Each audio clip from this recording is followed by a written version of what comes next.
ఇది పకోడీ కూర.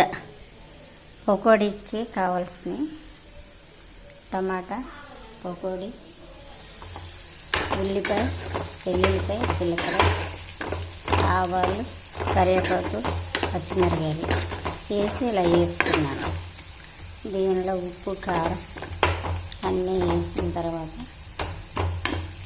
మళ్ళీ కూర వండేటప్పుడు చూపిస్తాను. టమాటా ఇలా వేగిన తర్వాత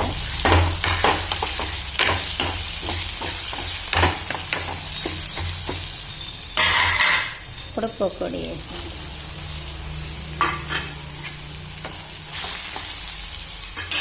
పకోడీ వేసిన తర్వాత పసుపు తర్వాత సాల్ట్ తర్వాత కారం వేసిన తర్వాత మగ్గనం వరకు కొంచెం నీళ్ళు పోయాలి. దీనిలో గ్లాస్ నీళ్ళు పకోడీ.